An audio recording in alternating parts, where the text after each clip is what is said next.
Bonjour à tous. Alors ça faisait longtemps que j'avais pas fait de vidéo sur cette chaîne. Dans les deux vidéos précédentes, on avait abordé essentiellement le pentagone régulier.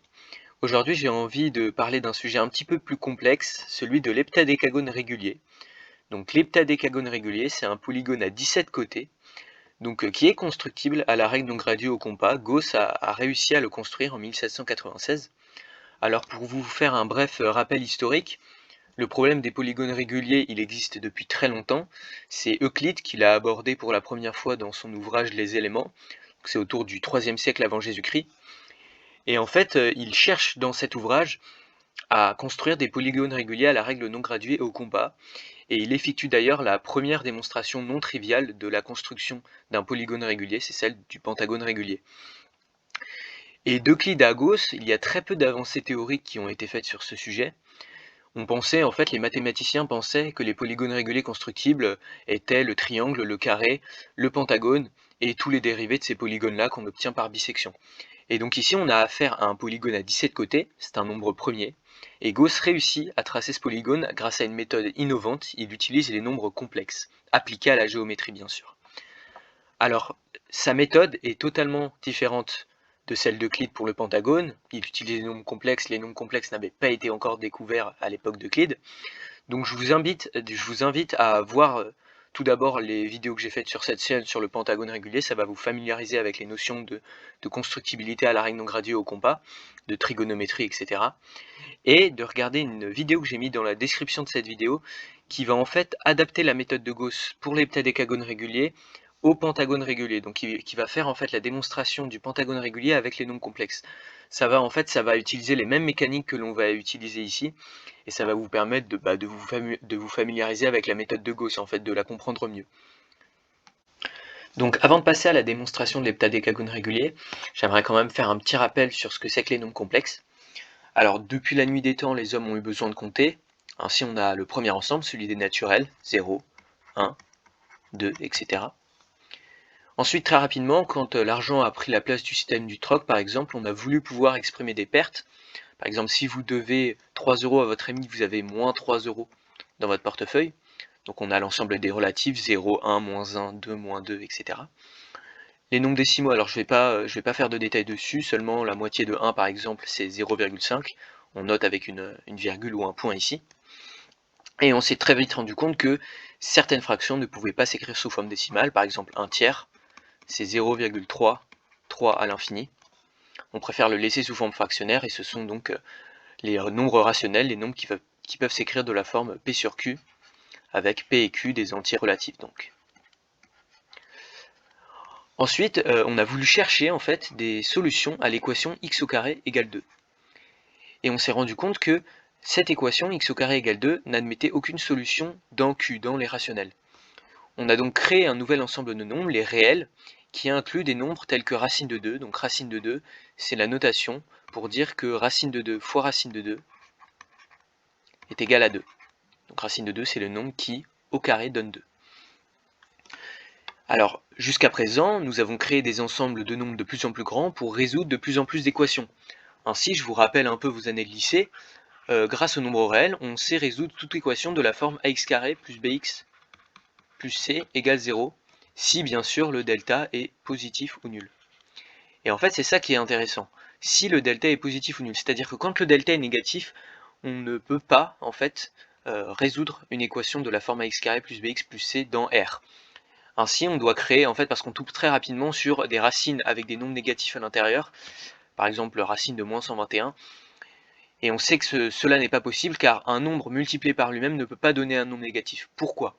Si on prend un nombre négatif, par exemple moins 1, et que l'on effectue l'opération moins 1 au carré, en fait on va faire moins 1 fois moins 1, et moins 1 fois moins 1 on sait que c'est 1, négatif fois négatif, positif. Et de la même manière, 1 au carré c'est 1. Donc que le nombre soit négatif ou positif, quand il est élevé au carré, on retombe sur un nombre positif. Ainsi, l'équation par exemple x au carré égale moins 1 n'a pas de solution dans R. Et on va créer un nombre, le nombre i, qui au carré donne moins 1. C'est la définition du nombre i, et il va nous servir pour définir ce nouvel ensemble, celui des nombres complexes. Alors, je viens de dire précédemment que grâce au nombre i, nous pouvons créer ce nouvel ensemble des nombres complexes. Alors qu'est-ce que cela veut dire? Nous allons avoir des nombres qui pourront s'écrire sous la forme z égale a plus ib, avec a et b des nombres réels. Donc ça, et donc bien sûr i de i carré égale moins 1.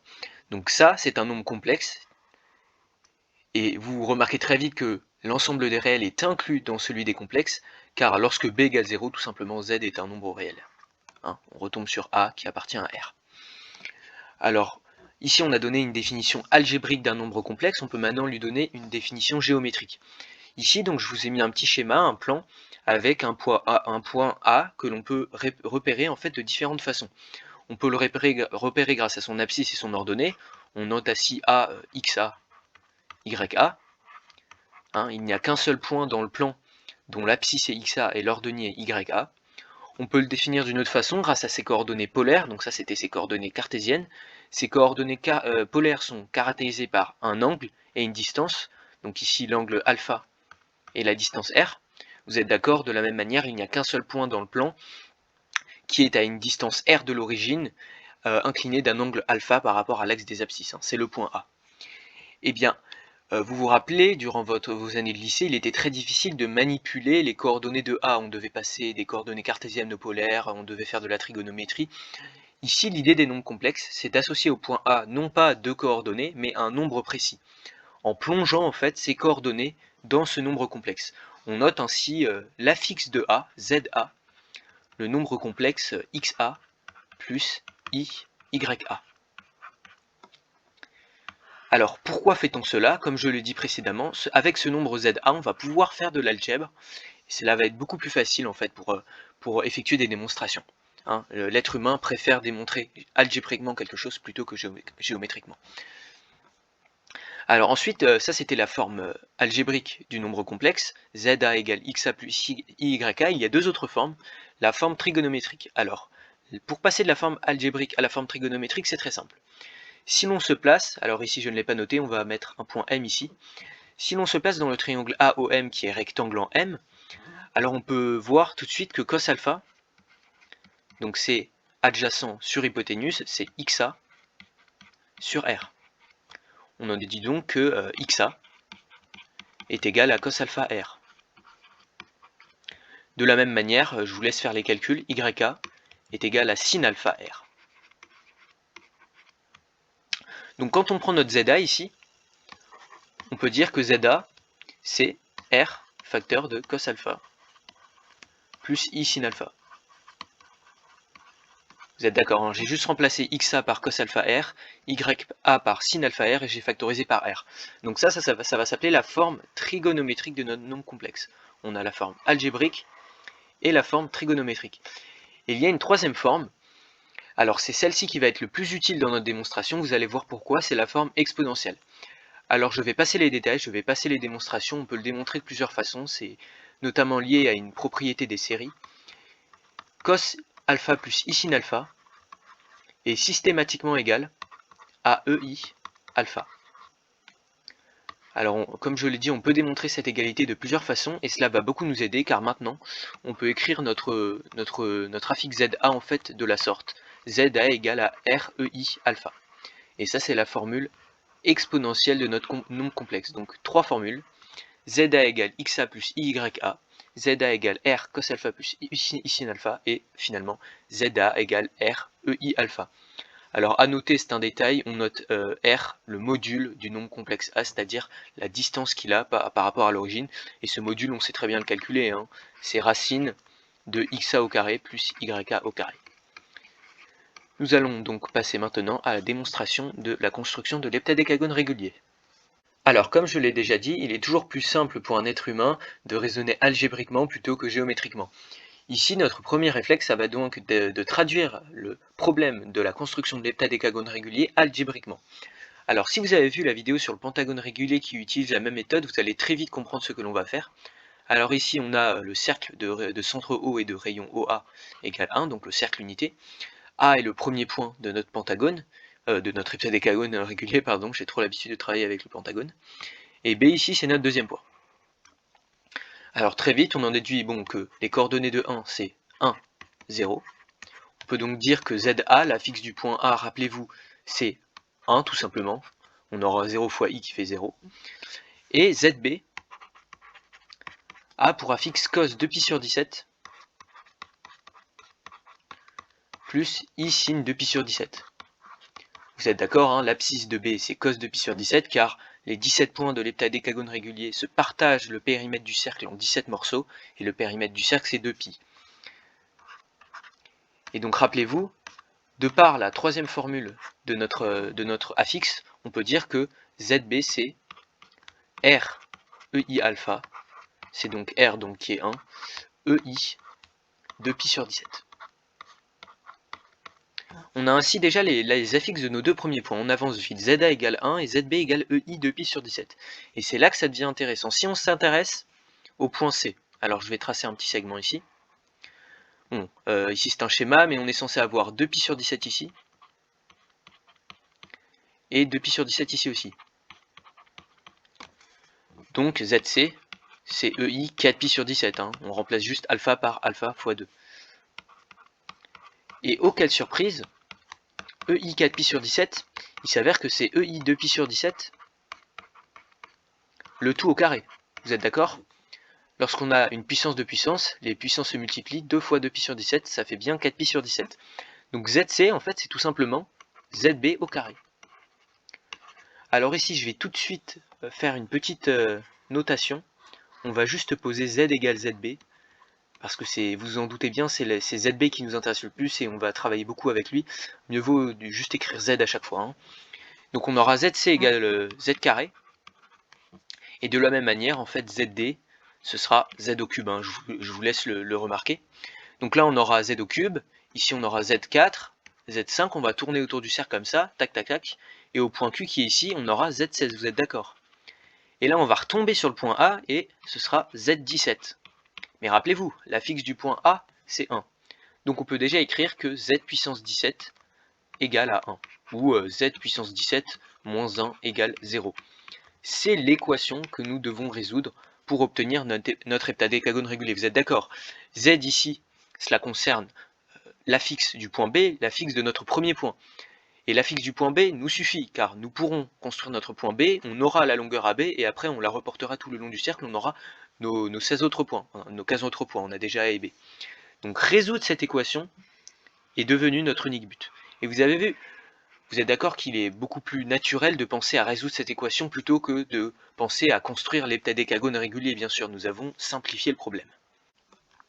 Alors ici, c'est bien gentil, on a simplifié notre problème en une équation, mais notre équation, ça reste quand même Z puissance 17 moins 1 égale 0. Voilà, une équation puissance 17, c'est pas très commun, vous n'allez pas tomber sur ça le jour du brevet, mais on peut se débrouiller. Alors vous allez voir, la première chose que l'on peut faire, c'est factoriser par Z-1. Alors Z-1, on peut le factoriser de telle manière, Z-1 facteur de 1 plus Z carré, plus Z cube, etc. jusqu'à Z16. Vous allez voir, si vous développez, les termes en Z vont s'annuler avec les termes en moins 1, ça va être un peu télescopique. Et on va retomber sur Z puissance 17 moins 1 égale 0. Alors ici, le facteur Z-1, on peut l'ignorer, hein, il s'agit du point A, tout simplement, d'affixe 1. Et on peut considérer seulement le deuxième facteur pour continuer notre résolution d'équation.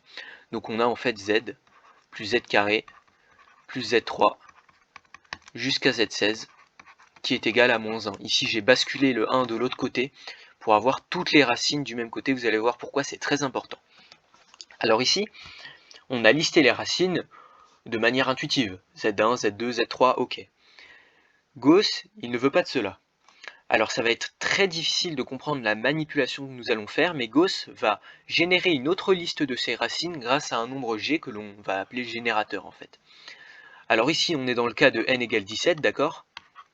On travaille sur l'heptadécagone, et 17 est un nombre premier.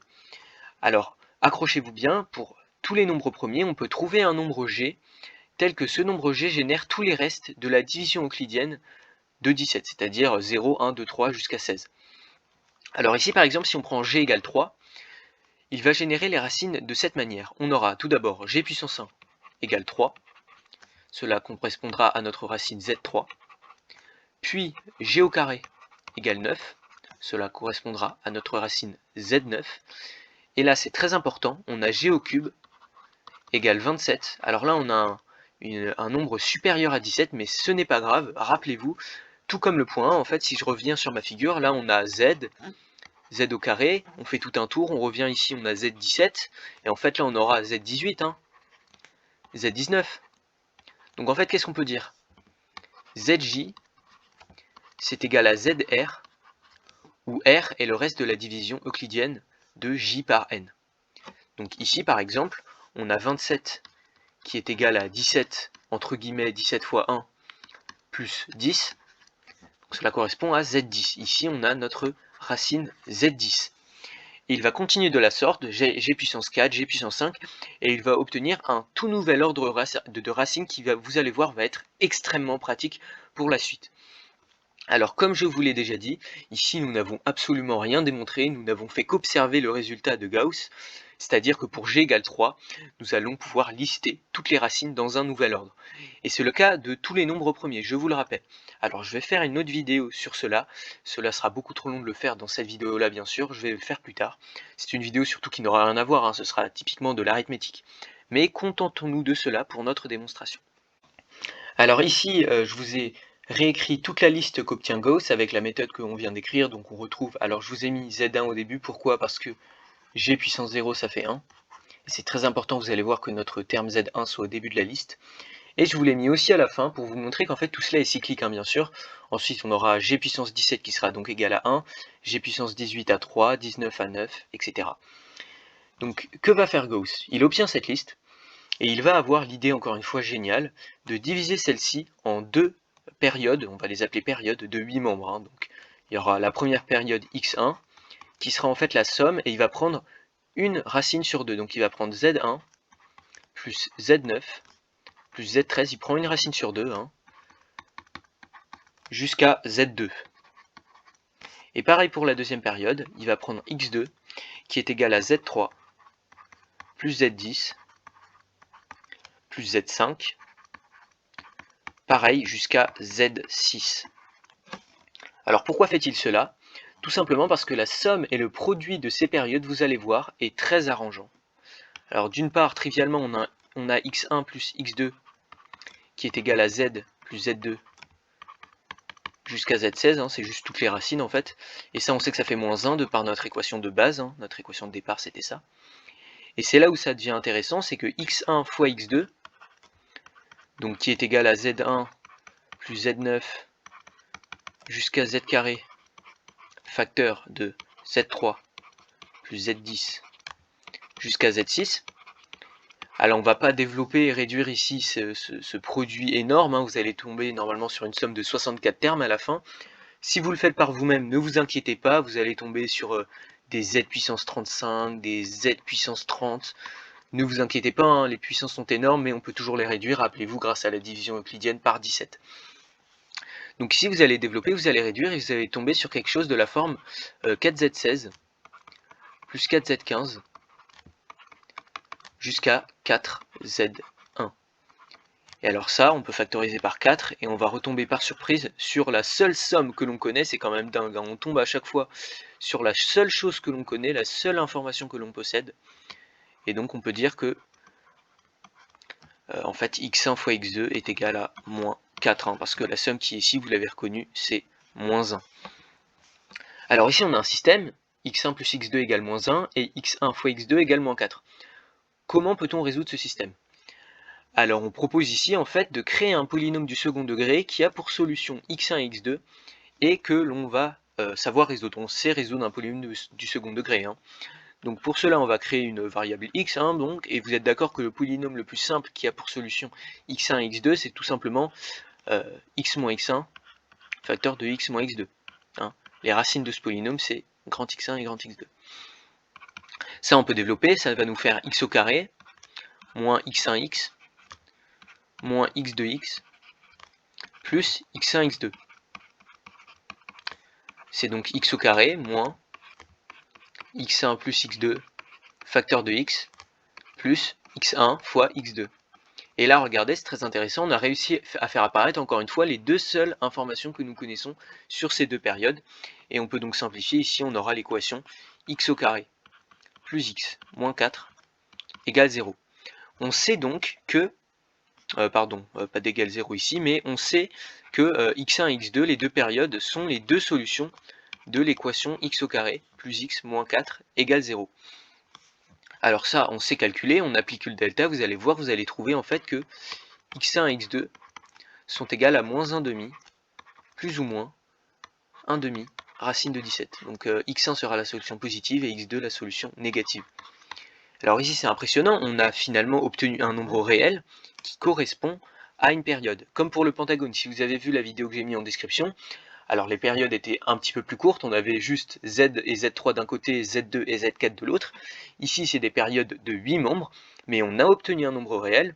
Alors ça ne suffit pas pour obtenir notre information, hein. Nous on veut chercher Z1 tout simplement. Ici là on a juste une information sur Z1 plus Z9 plus Z13 etc. ainsi que sur Z3 plus Z10 plus Z5 etc. Mais on se rapproche tout à fait, là on a quand même divisé par 2 le nombre de racines et on a une valeur pour chaque groupe. Alors pourquoi pas ne pas continuer comme cela, j'ai envie de vous dire, pourquoi pas ne pas rediviser ces groupes de 8 en 4 groupes de 4 membres, et bien c'est exactement ce que Gauss va faire. Je vous ai réécrit ici donc les 4 périodes de 4 membres que l'on obtient si l'on prend une racine sur 2 dans x1 et x2, donc pour former y1 on a pris une racine sur 2 dans x1, on a pris le reste de x1 pour former y3 et de la même manière pour y2 et y4. Donc trivialement on a y1 plus y3 qui est égal à x1 donc, et de la même manière y2 plus y4 est égal à x2. Et c'est pour les produits plutôt qu'on va devoir serrer les fesses, mais heureusement on s'aperçoit que y1 y3 est égal à y2 y4 est égal à moins 1. Donc pareil ici je détaille pas les calculs, c'est du développement bête et méchant, vous pouvez le faire vous-même si vous le voulez. Vous allez trouver, donc vous allez développer, vous allez trouver des grandes racines que vous pourrez simplifier avec la méthode qu'on a expliquée. Et vous allez trouver z plus z2 plus z3 jusqu'à z16, et ça fait moins 1. Et comme pour x1 x2, on va plonger ces membres de 4, ces groupes de 4 membres, dans un polynôme du second degré, donc respectivement pour y1, y3 et pour y2, y4. Donc premièrement on a y moins y1, facteur de y moins y3, qui est égal, bon je vous passe les détails de calcul, c'est à peu près la même chose que pour x1, x2, on va trouver y au carré moins x1 au y, x1 y, moins 1. Et de la même manière, on va prendre y' moins y2, facteur de y' moins y4, qui sera égal à y' au carré moins x2y, moins 1. Donc y1 et y3 sont les solutions respectives de l'équation y au carré moins x1y moins 1 égale 0, et y2 et y4 sont respectivement les solutions de y' au carré moins x2y moins 1 égale 0. Et je vous rappelle, x1 et x2, on les connaît, hein. On connaît la valeur de x1 et x2, ce sont des nombres réels. Je vous rappelez-vous, c'est moins 1 demi plus ou moins 1 demi racine de 17. Donc cette équation-là, on peut trouver ses solutions. Alors je ne vais pas vous le faire ici parce que ce serait des calculs très bourrins et ce n'est pas ce qui nous intéresse pour l'instant, car je vous le rappelle, encore une fois, on a ici des groupes de 4 membres, hein. Pour le pentagone, rappelez-vous, on avait besoin de diviser ces racines par 2 uniquement une seule fois. Ici, on l'a déjà fait 2 fois, on a des groupes de 8 membres, des groupes de 4 membres, on n'a toujours pas ce que l'on veut, c'est-à-dire un groupe de 1 membre, hein, c'est-à-dire juste Z en fait. Alors encore une fois, pourquoi ne pas continuer? Pourquoi ne pas créer 8 groupes de 2 membres?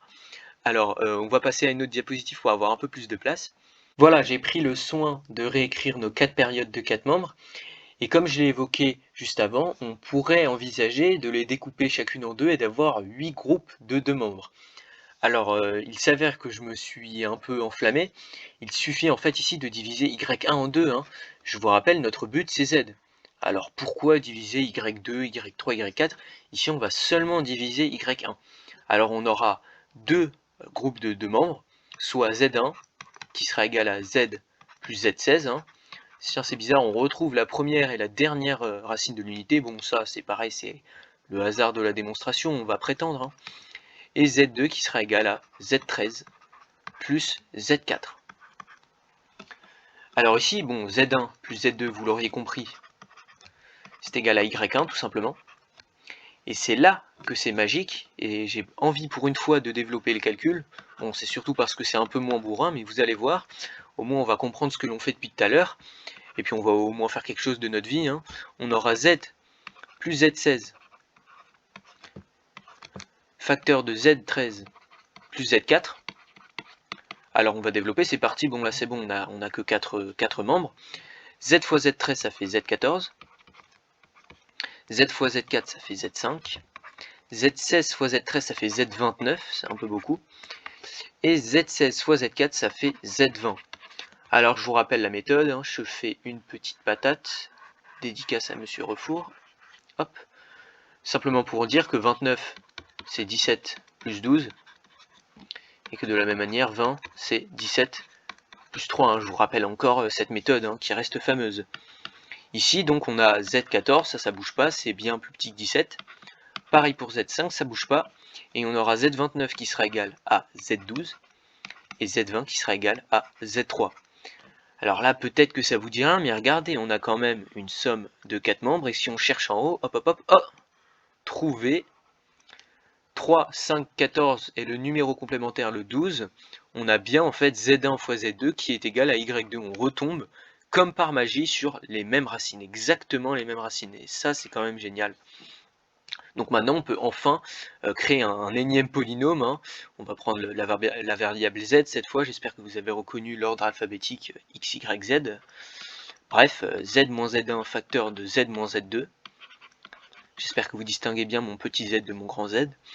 Et le polynôme qui a pour solution z1 et z2. On va encore développer, hein, ça fera z carré, je vous passe encore les calculs, moins y1z plus y2, hein. On se débrouille pour faire apparaître la somme de z1, z2 ainsi que leur produit, et ça va nous donner ce polynôme z au carré moins y1z plus y2. Alors l'équation donc z au carré moins y1z plus y2 égale 0 a pour solution z1 et z2, et je vous rappelle, alors si je reviens sur notre figure, je vous rappelle, donc on a z1 qui est égal à z plus z16. Alors je vous rappelle tout de même, c'est quoi z plus z16? Donc ici on a OA, ici on a OB qui est Z1, hein, et ici on a OQ, le point Q qui est Z16. Bien sûr, B et Q, on le voit très bien, ont même abscisse, ont même cosinus, par symétrie, et ont une ordonnée opposée. Donc si on va faire en fait Z plus Z16, ce sera donc Z plus Z16, la fixe de B c'est cos de pi sur 17, plus I sin de pi sur 17, plus, donc l'abscisse de Q c'est de la même manière cos de pi sur 17, et son ordonnée c'est moins I sin de pi sur 17, vous êtes d'accord, c'est une ordonnée qui est opposée à B. Donc on trouve finalement que Z1, donc Z plus Z16 est égal à 2 cos de pi sur 17. Donc ici on a bien la confirmation que en fait notre période, enfin notre groupe Z1 contient bien la solution. Notre but, je vous rappelle, c'est Z égale cos de pi sur 17. Hein. Et là on remarque que Z1 qui contient Z, c'est 2 cos de pi sur 17. Donc il suffit d'avoir la valeur de Z1, de la diviser par 2 et bim, on tombe sur Z. J'espère aussi que vous différenciez bien mes deux de mes Z, hein, c'est complexe. Donc je vais prendre une nouvelle diapositive pour résumer un peu tout ce qu'on a dit, hein. Vous avez vu, c'est beaucoup d'étapes, c'est beaucoup de divisions de groupes, hein, et c'est finalement une méthode géniale. Hein. Alors comme je vous l'ai promis, voilà une petite diapositive que je vais effectuer pour résumer un peu tout ce qu'on a vu. Alors, en partant de la fin, bien sûr, c'est toujours plus clair de partir de la fin. On a obtenu Z1 qui était égal à Z plus Z16, qui était de 2 cos de pi sur 17. Donc ici, on a notre but, et si on suit le fil en fait de notre équation, hop, notre but se résume à trouver Z1. Or, on en a déduit, rappelez-vous, que Z1 était solution de l'équation Z au carré moins Y1 Z plus Y2 égale 0. Je vous rafraîchis un peu la mémoire. On sait que Z1 est solution de cette équation. Et alors, qu'est-ce qu'on sait de cette équation? On sait que Y1, on le connaît, Y1 est une solution de l'équation Y au carré moins X1Y moins 1 égale 0. De la même manière, y2, et solution lui de y' au carré moins x de y' moins 1 égale 0. Donc on connaît les valeurs de y1 et y2 car on connaît les valeurs de x1 et x2. Vous avez vu cet enchaînement d'équations. En effet, je vous rappelle que x1 et x2, donc x1 c'est égal à moins 1 demi plus 1 demi racine de 17 et x2 c'est moins 1 demi moins 1 demi racine de 17. Donc là on voit déjà qu'on a notre solution. On a une valeur pour x1, on a une valeur pour x2. Il suffit donc de les mettre dans ce polynôme. On calcule les solutions de ce polynôme. Ce polynôme ici, ce polynôme là. Une solution de ce polynôme c'est y1, une solution de ce polynôme c'est y2. On remplace les solutions de y1 et y2 dans cette équation. On calcule les solutions de cette équation. L'une de ces solutions est z1. On divise cette solution par 2 et on obtient cos de pi sur 17. N'est-ce pas formidable? Alors, on ne va pas faire tous ces calculs ici. C'est juste des calculs de delta, de moins b plus racine de delta sur 2a à l'infini. On obtient des sommes énormes. D'ailleurs, je peux vous écrire, si vous le voulez, la solution finale. Alors, il me faut un petit peu plus de place. Je pense que je vais prendre une autre diapositive. Alors, comme promis, j'ai pris une nouvelle diapositive toute neuve pour pouvoir écrire en fait la solution de l'équation. Donc, on a z qui est égal à cos de pi sur 17, qui est la longueur que nous cherchons à avoir, exprimée en fonction de nombres réels, bien sûr. Et donc, si vous faites comme je l'ai dit avant, en prenant chaque solution d'une équation pour l'intégrer dans l'équation suivante, on obtient donc, attention les yeux, moins 1 huitième, ça commence doucement, plus 1 huitième racine de 17, plus 1 huitième racine de 34 moins 2 racines de 17, plus, je vais à la ligne pour pouvoir tout écrire, là on a la très grosse racine finale, qui va aller jusqu'à la fin je pense. À l'intérieur on aura 17 plus 3 racines de 17, moins racine de 34 moins 2 racines de 17, moins 2 racines de 34 plus 2 racines de 17. Le tout en fait fois 1 demi. Ici on a l'expression de 2 cos de pi sur 17 entre parenthèses et fois 1 demi pour avoir cos de pi sur 17. Vous rêvez pas, hein, là le 17 à la fin il est bien au chaud sous 3 racines carrées. Alors je vous le rappelle, Gauss pour arriver à ce résultat n'avait qu'une seule information, la seule information réelle qu'il avait c'était z plus z au carré plus z3 plus z16 égale moins 1. Vous êtes d'accord? Durant toute notre démonstration, nous n'avons utilisé que cette relation pour obtenir des résultats cohérents avec les sommes et les produits des périodes. Et bien sûr, à la fin, quand il a dû calculer cette expression faramineuse, il n'avait pas de calculette. À l'époque, la calculatrice était interdite, je dirais. En fait, la calculatrice n'existait pas. Donc finalement, on a ce résultat incroyable. Et maintenant, il faut le construire. Alors bien sûr, de la même manière, je ne vais pas détailler cette construction. Alors Gauss, bien sûr, l'a fait. Toujours plus loin, il va cet homme. Et cette construction est de 64 étapes. 64 étapes de construction, de coups de compas, de traits de règles, de reports de longueur, etc. Alors si on connaît bien, si on sait utiliser le compas et la règle non graduée, on peut y arriver très facilement en fait, car on sait construire la racine carrée d'une longueur, l'addition, on sait construire racine de x, on sait construire x plus y, on sait construire x moins y, on sait construire aussi xy et on sait construire x sur y. Je n'ai pas besoin de détailler. Pour la racine de x, on utilise une méthode un petit peu plus complexe.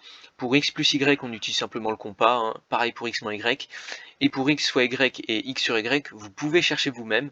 Mais si on a de longueur, pour effectuer une longueur de longueur xy et une longueur x sur y, il faut utiliser un 10, le théorème de Thalès, notre ami Thalès. Donc je vous laisse, j'espère que vous avez aimé cette vidéo. Alors vous avez vu, c'est une démonstration qui est beaucoup plus longue, beaucoup plus complexe que celle du Pentagone, mais on peut y arriver. Bon, on n'y est pas vraiment arrivé, c'est plutôt Gauss qui est arrivé, et surtout il y a des trous que nous avons laissés. Par exemple, le fait que le générateur G égale 3 puisse nous donner tous les restes une seule fois uniquement de la division euclidienne de 17. Cela, je l'ai dit, on va y revenir sur une autre vidéo. J'espère que vous avez aimé et à plus tard.